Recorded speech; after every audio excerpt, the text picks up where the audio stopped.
I was approached by the orchestrators of the present festivities who asked me to recite a passage from Lord of the Rings for your enjoyment. Of course, such frivolous entertainment would be most inappropriate on this solemn occasion, as we receive our new disciples, all bright and keen young students, into the Institute of Cognitive Science.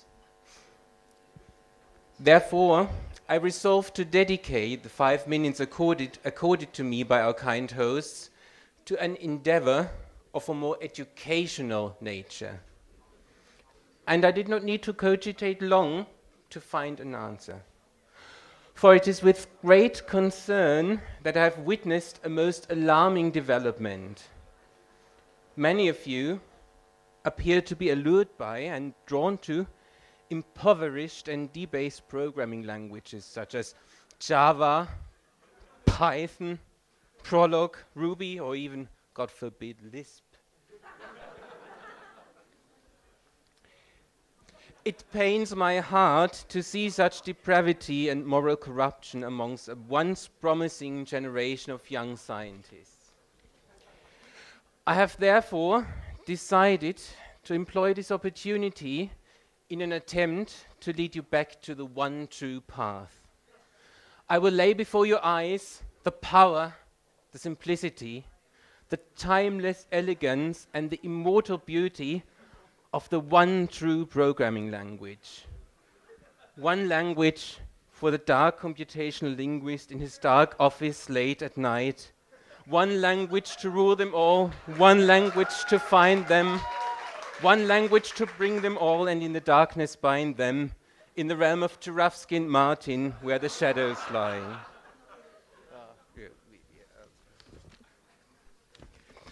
All right, so now I want to explain to you what's so great about Perl and why you should all switch to using Perl, at least for your computational linguistics work. Of course, there's not enough time now to give a complete introduction to Perl, but fortunately, this is not necessary at all, because the purpose of any well-written Perl script will immediately be obvious even to the casual observer.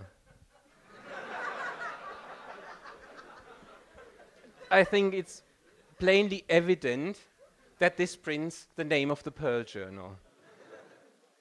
There are many better things. You don't even need an editor to write Perl scripts because every Perl script fits into a single line of text, which we followers of the true path call a one-liner. Like this. So that does actual work. Also, if you find yourself with a broken keyboard, don't worry. You'll still be able to write Perl script, and your power in Perl will hardly be diminished at all.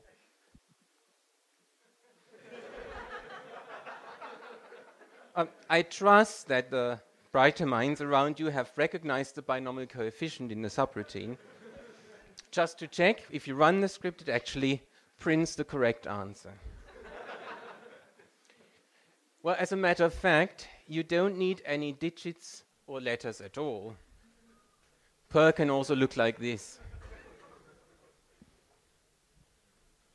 And we can make these scripts available to prove that they actually run. Well, if you do have all the keys at your disposal, then of course Perl code can achieve an elegance, a clarity, a beauty that puts Python and all the other lesser languages to shame. Isn't that beautiful?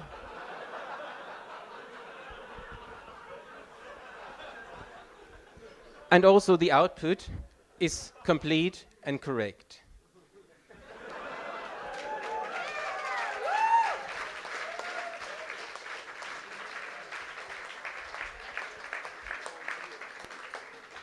Of course, all these examples I've just shown you are mere conveniences, and that's not the real reason why I spend most of my time in the world of Perl. No, the real reason lies much, much deeper. It's in the person of Larry Wall.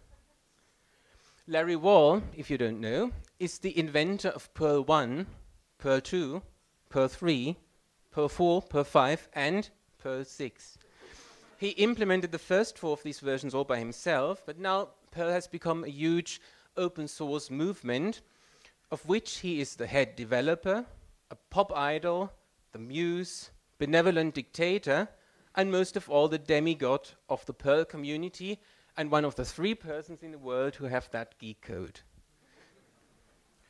More importantly though, for me at least, Larry Wall is extremely cool. And he's also a linguist.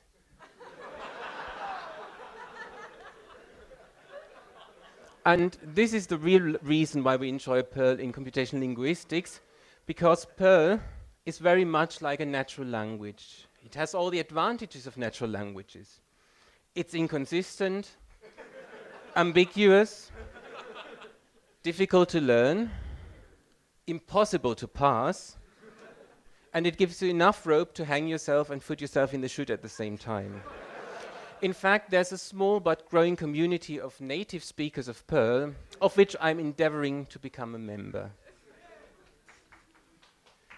Now, this likeness to natural language goes so far that Perl can become so beautiful, it has even been used by some of the greatest bards and lyricists of the English language, who devised many a superb poem in this idiom. For instance, many people, or few people, are aware of the fact that John Keats wrote the original draft of his famous poem Endymion in Perl 5 shorthand. And as you will see, it makes much more economical use of the space on a sheet of paper as plain old English. So here, I'm proud to give you an exclusive glimpse of this first draft, straight from the secret archives of the Perl Foundation. This is it. Let me recite it to you. A thing of beauty is a joy forever. Its loveliness increases. It will never pass into nothingness, but still will keep a bower quiet for us, and a sleep full of sweet dreams and health and quiet breathing. Wasn't that beautiful?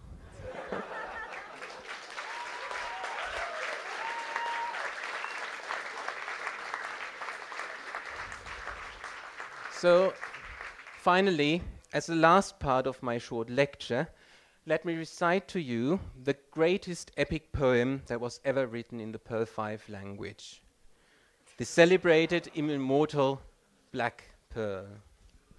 I can read. Beforehand, close door, each window and exit.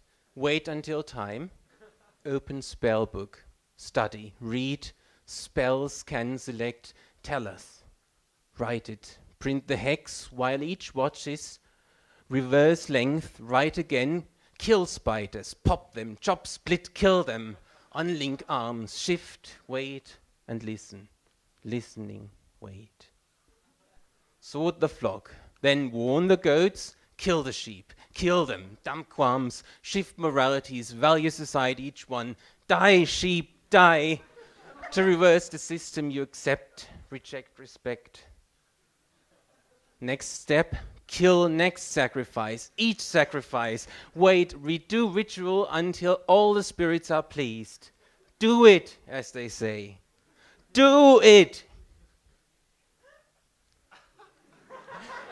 Return last victim, package body, exit crypt, time, times and half a time.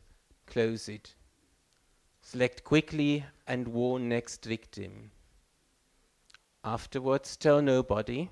Wait, wait until time. Wait until next year, next decade. Sleep, sleep.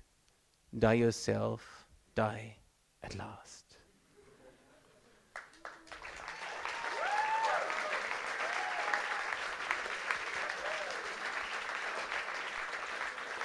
And with this, I thank you for your patience and remain your most humble servant and professor.